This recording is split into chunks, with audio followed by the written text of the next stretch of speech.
Debbie, I wanted to talk to you because I only was aware of it a couple of months ago that you've just produced a wonderful children's book, Movements of Magicalness, which is based around a mindful meditation movement, very simple, from the form reality practice and an aspect of that called cosmoform. But you've altered that slightly to appeal to children. And you've got beautiful illustrations in that, and I just thought it'd be wonderful to share, because so many children at the moment, through this let's say crisis, or whatever you want to call it, are suffering with mental health, they're suffering with stress and families. So this is a wonderful time to support them in that way. So Debbie, over to you. Thank you, Venetia. Yeah, it's beautiful to meet with you here and have this opportunity to share about the book. It's great. So shall I give you a little history about how the book came about? Please do, yes. Yeah, okay. So back in 2012, here in New Zealand, we introduced, as you said, Cosmoform, which is a little mindfulness, very, very powerful meditation, movement of mindfulness, you know, just really helping us to connect with that deep space within us where we're all connected, we're all one. And we know it. Actually, what I really love is that when I'm dancing Cosmoform, which is what the book's based on, I'm knowing new codes coming in. It's like codes coming in, new codes of a new way of living, new humanity, something that's very rich and beautiful is arriving on the earth. And I know that the world seems quite crazy at the moment, but lots of very strange things going on. But when I'm dancing Cosmoform, I just am knowing codes. And that's really inspires me to share this, because I know the power of it. I know it's a beautiful, beautiful universal prayer. And what better way to share it than to have a book with beautiful illustrations? So that was kind of like the inspiration behind it. Great, yes, because I saw that on your website you've got, this book is for 7 to 14-year-olds and for all who are young at heart. It brings messages of oneness, mindfulness, for finding stillness and strength within in these times of great change on our planet. It's about discovering the beauty and power inside, the magic and the mystery. Well, that sounds good. It introduces a simple but beautiful, moving meditation to bring into daily living. It's all about caring for all of life, knowing our deep connection to each other and all living beings. For knowing this life is sacred, it's about honor and respect. Each page introduces new characters who are facing global challenges, but who are discovering this magic within. And I think when I looked at the book, that's what I like, because each page you've got with each little story is a child in different parts of the globe. Yeah. Experiencing different things. And it was when you went to South Africa, wasn't it? Which was one of the main figures for starting. Yeah, it was it was that was definitely the starting point for this. It was a really beautiful, beautiful visit to South Africa we had. We went with a group of teachers who were teaching Cosmoform and the form around the world. And we went to Cape Town to visit some really amazing projects that were happening in the townships there. And every day we went into these amazing projects. One day we would go to a primary school, then we'd go to a drug rehabilitation center, a homeless shelter, elderly folks home. But the place that I really, really enjoyed more than anything else were the schools, because the kids were so open and so inquiring and really quite excited about what it was that they were discovering with this. So I actually went on a trip one day and spent the whole time meeting all these amazing kids and people. And I went home that night and just absolutely shattered. Heartbreaking stories, but beautiful heart connections with people, and such strength and resilience with some of the conditions that these folks and kids were facing. And I went to bed and I was exhausted, and then suddenly this book arrived. And initially the book was called Nomkilele and the Big Heart, which was about a little South African girl. And then when I left South Africa and came back to New Zealand, that didn't seem quite so relevant. So I changed the name of the book to Auraha and the Big Heart. And Auraha is a Maori girl's name, and it means love. And I thought, yeah, that's beautiful. That's what I want to call this book. And then another book came out called Auraha's Way. So I was like, okay, so maybe I'll change it again. The book went on the back burner for a couple of years. It's taken me 7 years to create this book. I know, it's crazy, isn't it? Because, you know, you look at it and you go, oh, a few pages, a little book, but 7 years in the making. Amazing. Some of the lovely pictures. Can you show us some of the lovely pictures in there? Yeah, I will do. I'll just give you a little bit of the history, and then I'll introduce you to some of the characters and why they arrived in the book. So then when I came back to New Zealand, I'd been looking for an illustrator, an artist, and I had real problems trying to find somebody to illustrate the book. And so the book went on the back burner again. And then when we had the mosque shooting here in Christchurch, something really stirred in me. And I was thinking about the children that had either been in the mosque or that had lost members of their families in this pretty horrendous thing that took place here. And that really, I felt I really have to get this book out. I really need to come back to this. There's a message here. There's real power in this book and in this message. And eventually I found, funnily enough, the illustrator lives about 10 minutes away from where I live here, which is totally crazy. But I discovered her at an art exhibition, and I was like, wow, I love her paintings. There's real magic in her paintings. And we had a beautiful connection. And that's when this book started to come to life. And I was sharing the story because it was these two children who were moving through the movements, the meditation movements. And she was really trying to understand how to put this into illustrations. And we kept on stumbling upon like stumbling blocks. And then eventually what happened is the book took on a life of its own and started to recreate itself, which was amazing. And then I would say, wow, well, why not? Let's bring in a character that's concerned about the forest, the rainforests around the world. Let's write that in. So then she would go away and come back with an illustration, and then I would rewrite the book. And this is what happened page to page. And from coming from one set of characters, it actually grew, and it embraced children from all over the world with lots of issues. So yeah, that's the magic. You see, that's what's so beautiful about this book, that it's got a magic of its own, and we were in awe of how it was creating itself. Really beautiful movements of magicalness. Yeah, absolutely. Yeah. And so behind the movements of magicalness is she.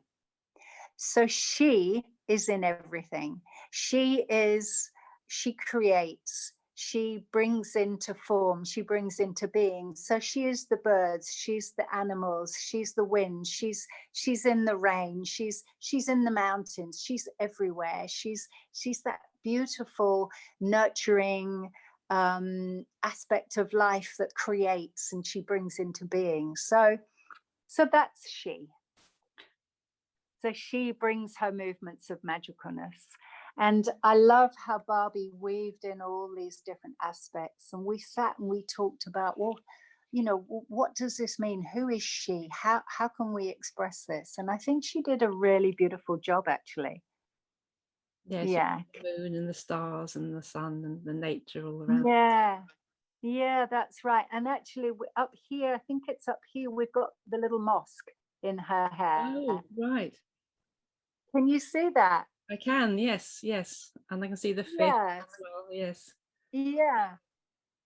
yes. Yeah, and the animals, and then we've got the Southern Cross here, actually, which is the stars in the southern hemisphere. Oh, Very powerful stars that the Maori used to use to navigate their waka, their boats, was through the Southern Cross. So yeah, so she's kind of behind it all. And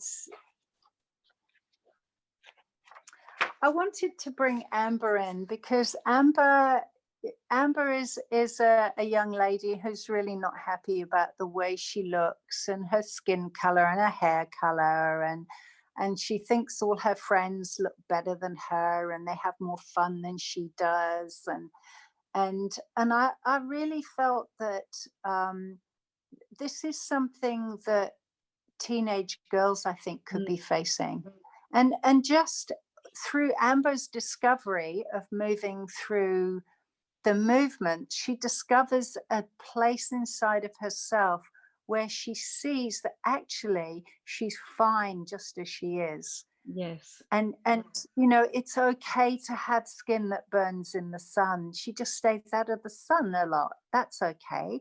And it's okay that some of her friends have got darker skin. That's all right. It's all fine. And we're all this, we're just part of this incredible kaleidoscope of life. We're all different. We look different. We feel differently. And Amber's discovery, I thought, was very valuable. Mm-hmm. Was she Yeah. was she kind of inspired from somebody you'd met or some young girl you'd experienced that with, or did she come from meeting somebody in particular? Well, funnily enough, she just arrived. Mm-hmm. She just arrived, actually, like she came out of the cosmos. But I did have a friend back in the UK when I was growing up, and she had red hair and white skin. And I had, as you can see, dark hair and brown skin. And so she was always like, how can you be out in the sun and not cover up? And so I guess in some way she was inspired by that friendship I had. And then I just thought, well, yeah, maybe this is an issue that young girls will be facing about how they look. Maybe they feel they're too fat or too skinny, or their hair's not right, or whatever it is. And really it's about discovering that whatever we look like, whatever we think our problems are, we're absolutely beautiful and fine as we are, just as we are. Mm-hmm. Yeah, so that's Amber. And of course I had to, because my life here is all around chocolate, making chocolate, being in part of a chocolate company and having eaten chocolate for many years. I somehow wanted to bring in cacao into this book. Could you bring in the chocolate side of things? I haven't mentioned chocolate, so perhaps you could explain a bit why you've got chocolate in your life, apart from liking chocolate. Well, because it's a bit, apart from the fact that it's incredibly yummy. So this young lady, Panina, which is actually a Samoan girl's name meaning pearl. And I thought that was beautiful to have her called Panina, because she's the pearl, she's a jewel, she's special. And part of what we do here in our chocolate company is work with cooperatives, work with chocolate growers around the world, and to support them with their businesses, to make sure that they get a good money for their very valuable crop. Like there's a lot of manipulation, and of the chocolate industry, and we really wanted to to work fairly with some of these farmers. And we went out to Samoa, and we met this beautiful lady out there, and stayed in her home and went onto her plantation. And we had experiences of the trees sharing their secrets with us, and these incredible pods. And you know, cacao is the most amazing plant, the incredible medicinal plant. It has so many properties and so many values. It's really quite an incredible superfood. So, and part of the Mayan culture in Central America is that when the world has lost its way, cacao will come out of the forest again and bring humanity back to the heart. And I thought that's so beautiful, you know. And so I had to bring that in here, because it's food that we eat daily and don't even really think about where it comes from. Or here, where is it? Yeah, they call upon the power of the universe for the great healing of their Earth Mother and all the beings who share this home. So to me, I really know that, you know, as a global family, I think we all really need to be conscious of calling for the healing of our planet and everybody who lives here. You know, and we can find a new way to live together, a more heart-based way, a more unified way, a more conscious way of living. And that's what I wanted to bring here, is that's what they're discovering with this movement, which we actually, in Cosmoform, we call it the House of God. But in the movements of Magicalness, I didn't want to bring that G word into it. So I called it the House of Great Goodness, because in this place here, we're connecting with all that is, with the goodness of the universe, with the goodness of who we are in the deepest place. And then you bring it down into your heart, and then you bring it to the earth to share with all beings. Yes. Yeah. Do you want me to share some more characters? Yes, and I like the I could relate to the Japanese girl, the picture, and she was sitting with her friends, and they had their gizmos on, and she was feeling isolated, I think, in the middle. What's that? Oh, I've forgotten her name now. Yeah, Haruko. And without looking it up, I can't actually remember what that means. Each of the names, each of the characters have a meaning behind them, and they're quite a relevant meaning. I can't remember what Haruko stands for. But anyway, so here she is. She's on the train coming home from school, and this is her brother, and this is her mum. And her brother lives under his headphones with his laptop. He's constantly in this world. And her mum likes to be on social media and likes to be chatting with her friends and family on the phone. And here's Haruko, and she's just, you know, she's come out of school, she's with her family, and they're not even taking any notice of her. And she's sitting there, and even though they're all together, she feels terribly lonely.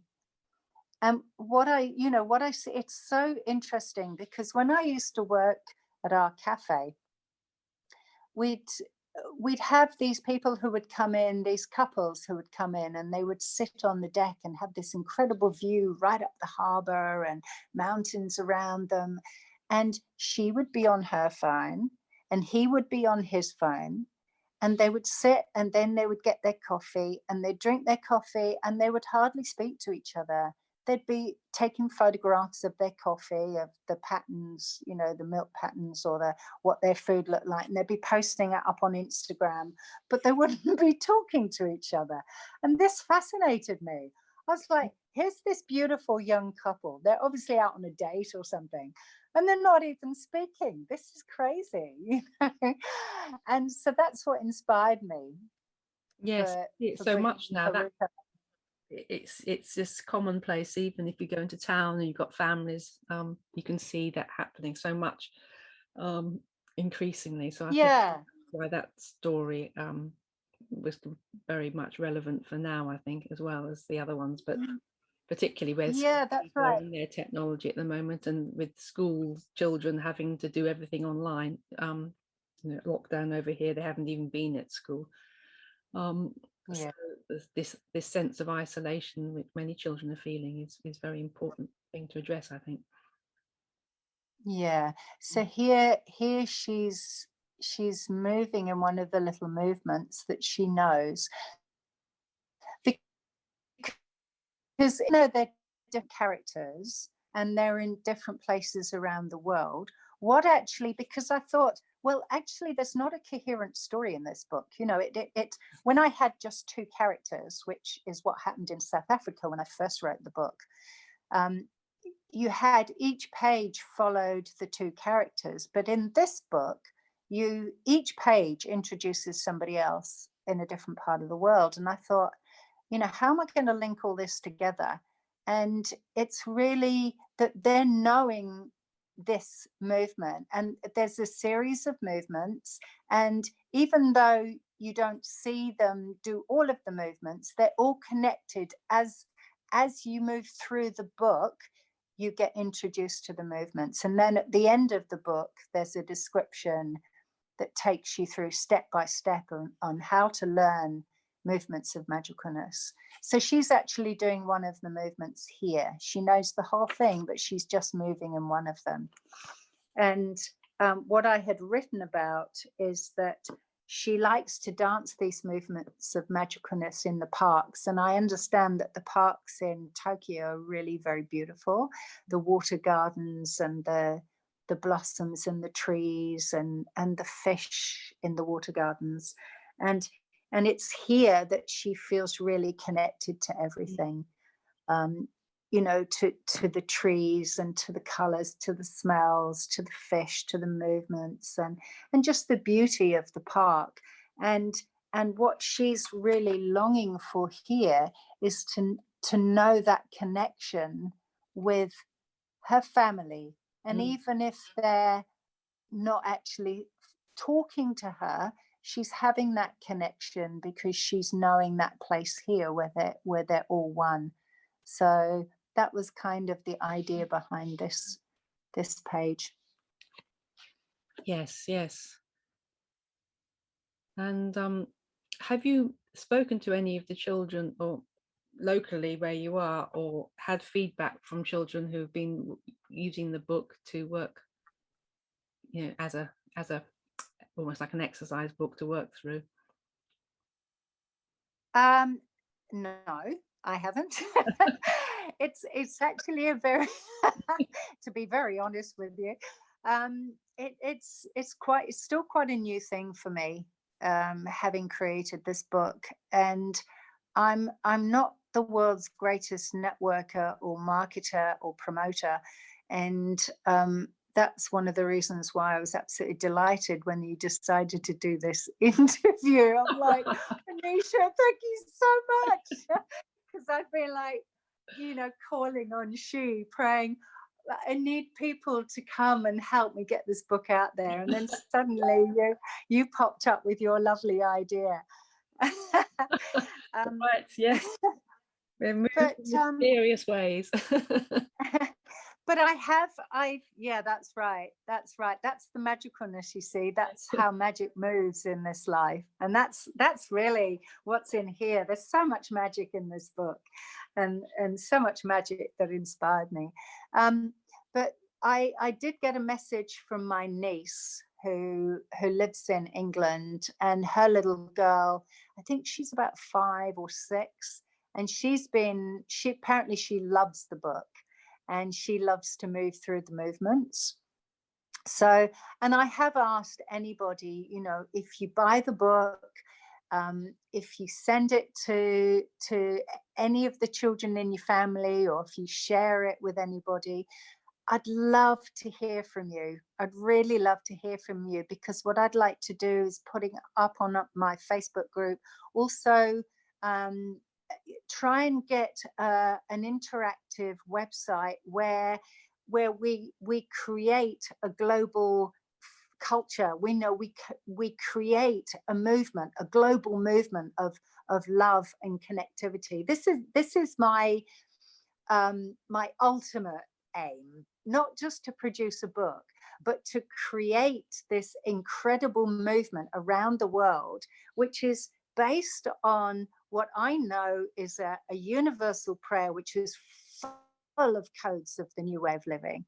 And you know, to really activate that around the world, to get people sending in photos, to get them sending in videos, to have sharings. So I keep on just holding that vision, and step by step it'll arrive. So really, that's kind of all I can say on that question. Well, I think it tallies, you know, quite a lot with the vision of Join a Vision, which is not necessarily just using Cosmoform or the form or any one specific, but the intent is to have this global web of positivity and bringing in the new ways of living, the new ways of community, and the heart connection weaving its way, you know, around the globe. So, and I think what's so wonderful is each different person with their own magicalness is bringing through their own unique ways of doing that. I have lent your book out. Yeah, you know, I would love to see this in like the Gaza Strip. I would love to see kids dancing it there, and knowing that they're connected with kids dancing who are endeavoring to save the rainforest, and kids who are dancing who might be locked down in England, or kids, you know, and just to know that we're all in this together. You know, we're all creating this magic together. And I really do know the power of these movements. It's not just, you know, a little fantasy book. I do actually know when we move very slowly with these beautiful sacred movements, that we're really creating a field, you know, a global field. We're creating this beautiful, it's almost like this kind of crystal web, you know, where we're creating this new earth, and we're opening up the heart, we're opening up our hearts, and we can feel each other in our bodies, in our hearts, you know. And it's, that sounds mad and loopy and crazy, but I actually know it's true, you know. And I know that we can do this, and I just feel that this book could be a door for this, you know. Definitely. And the fact that it's so simple, I think that's what I love about it. It's so simple, and children and adults can do it together.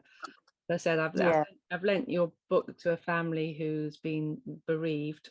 A 9-year-old child. I've lent it to him, and he's using it at the moment. I haven't had the feedback yet, but I'll let you know.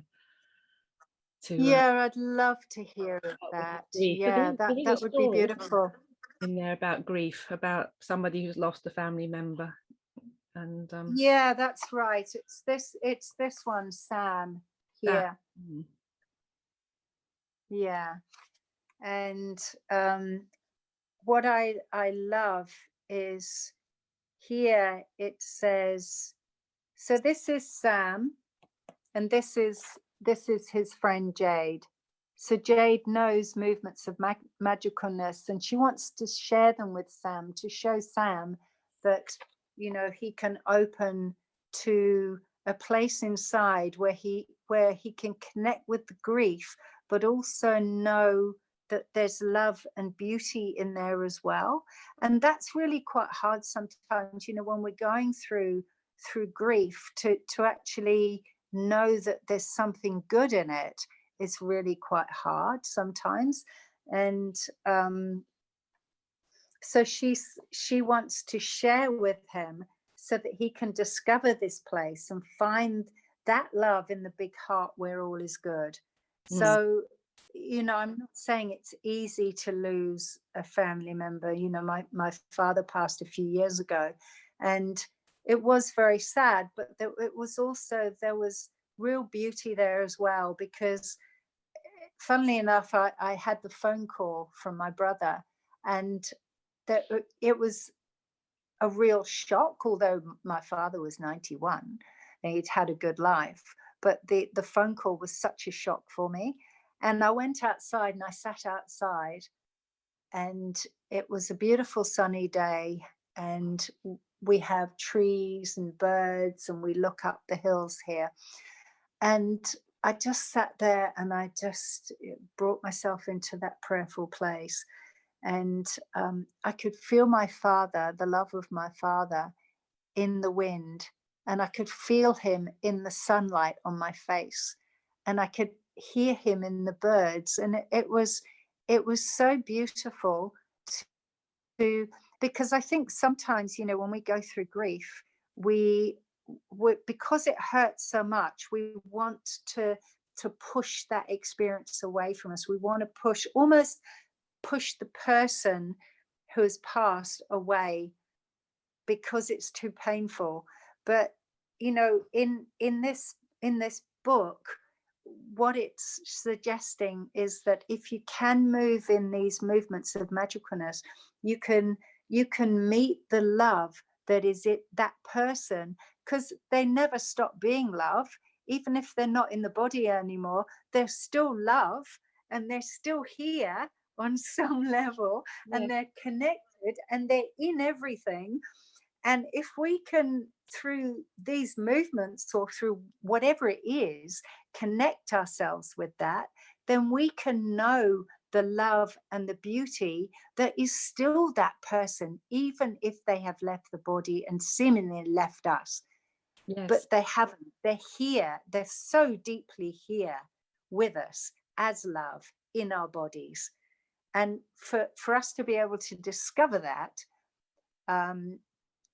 I really feel that these simple movements can really, if you really move with stillness and nice and slowly, and just really bring your focus only here, only for these movements, and it's quite amazing what it opens up. And we actually experienced that in the schools in South Africa. There was a little boy who, I think he was in an orphanage actually, and he'd just lost his dad, and he was sleeping on the streets, and he'd come into this. Actually, I think it was a day center where kids who were living on the streets could come in and have food, and they could have a bed if they wanted to. And if they wanted to leave, they could, but they could come back again. And we took Cosmoform there, which is movements of magicalness. And this little boy was hurting so much, having lost his dad. But he moved through these movements with us. We were in a circle, and he moved through them. And he just cried and cried and cried. And he said it was very painful, but it had opened up that place where he loved his dad, but he'd shut that down because when he lost his dad, it was too painful. Mm. But actually, it was amazing just in those few minutes when he was moving through this, that opened in him. And he was so amazed. You know, he was so amazed that he could actually feel his dad. And even though he was crying and feeling sad, he also could feel that connection with his dad, which I thought was really beautiful. I think that is one of my experience with it is as well, that somebody who's passed away, it's almost like they can feel that person again and realize that, as you said, the body may no longer be there, but that connection is never lost. And I think that can bring such comfort and help with the grieving process for people. Yeah In that situation, I think so. Yeah, that's right. And so we meet Sam there, and then a little bit further on, I'll just flick through here. So here's Sam. Oh. And the title is Feeling Sad is Okay. So there's nothing wrong with feeling sad. It's okay, just as long as you don't get lost in the sadness and really think that that's the most powerful. That's the most powerful thing. I mean, feeling sad is okay, and it's a process. It's part of being human, And so as he's moving in this, he's here, and this is called, in Cosmoform, we call it Chalice to the Heart. But what I've called it is, I think it's, I've called it something like the diamond shape. I can't remember now. I can't remember what I called it. But anyway, so she, who is in all these movements, speaks to him, and she says, Sam, it's okay to feel sad. It's okay for your family to feel the pain.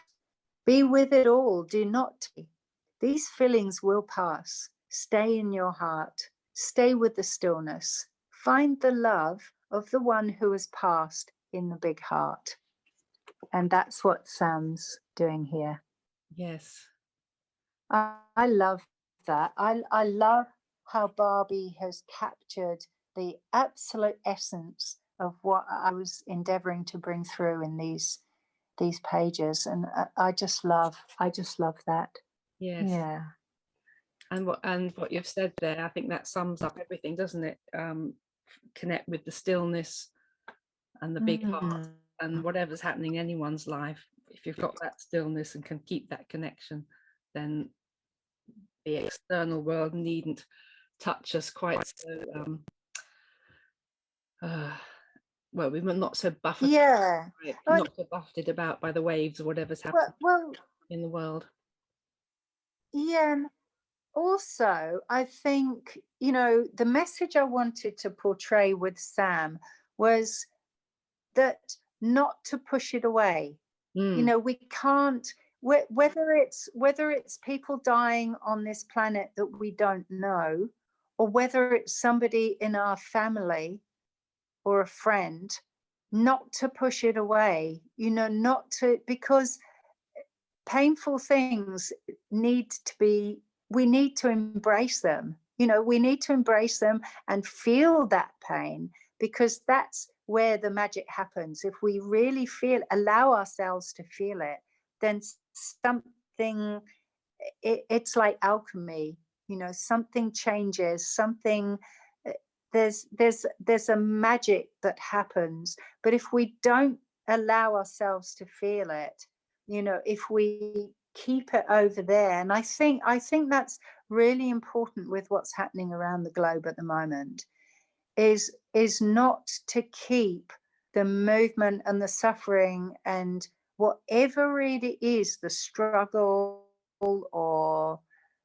and maybe some people aren't even, I don't know, maybe some people aren't even seeing that, who knows. But it's just to allow it all in, to allow, there's pain and suffering, but if we meet it all, if we feel it, if I feel it for somebody who's in a completely different country to me that I might never meet, but I feel it in here, then it's almost like I'm transforming, I'm helping to transform that. So, and I really feel that each one of us has the power to do that.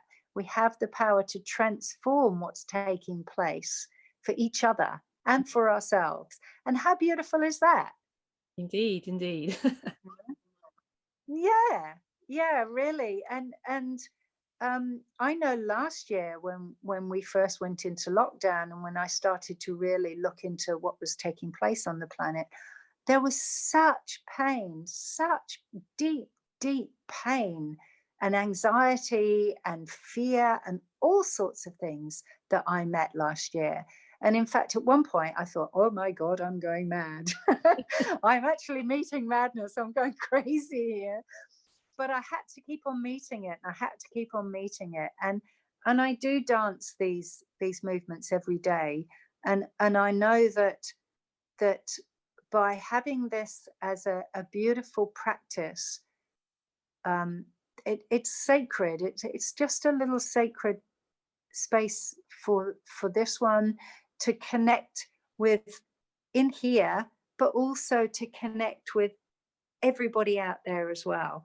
And then as I'm dancing it, then it's like all the people that I ever shared Cosmoform with in South Africa, every time I dance Cosmoform or dance the movements of Magicalness, they are in me, in my body. They're all with me. Yeah. And we're all dancing it together. And it's extraordinary, you know. And, you know, all the women that we met when we took Cosmoform into the Christchurch Women's Prison for 2 years, and we danced it and shared it with some beautiful, beautiful sisters. Lovely, lovely women. Was that weekly? What? Sorry? Was that weekly or monthly? Yeah, we used to go in once a week. And yeah, some beautiful, some very young girls and much older women. And, you know, when we first taught them Cosmoform, it was actually in 2012 when it first came to the planet. And we took it into the prison. You know, some of the women, actually, it was extraordinary. They were like, wow, I know this. It was like this recognition of these movements were known deep in us. They're codes that we know. You know, they're codes of healing. They're codes of our own transformation. And I found that really fascinating, that we were in a prison with seeming, you know, people that had done naughty things or wrong things. Actually, they just happened to be there because that was what it was happening in their life. You know, I can make a prison inside of myself. I can put myself in a prison, but not be in prison. You know, I could be living out here in a seemingly free life, but actually be in the biggest prison. And to actually go into the prison and meet some of these amazing young ladies who were like, wow, this is amazing. And I think with the pain and suffering that they had gone through, that had brought them to prison, had kind of opened them to being able to experience the magic of these movements. And that always, it brought me to tears, actually, the connections, the deep connections we had with the sisters there through these movements. Yes. So I know the power of this. I really, really know the power of this, with children, with drug addicts, with homeless people, with, you know, all sorts, little tiny kids in kindy who were like, you know, wow. And, you know, they'd be like, oh, they'd be getting really happy and excited by it. Oh, yeah. Oops, you're back. Sorry, I I touched a button and you disappeared. So yeah, I really do. You know, it's not just a magical story. It's the magic of this life, actually. Yes, a living myth. Yeah. Well, I just yes, I just thought it would be good to share that book because I think it's got the potential to let its wings fly around the globe. Absolutely, absolutely, and we just keep on bringing our heart to this. And yeah, and you know, that's another thing, actually, that I've got all these grand visions. I just need the next person to come along to help me create a very creative website. But what I'm seeing is that if we created like a big, I don't know how to do this. Maybe somebody's out there who can tell me. If you're listening and watching this and you have an idea, let me know.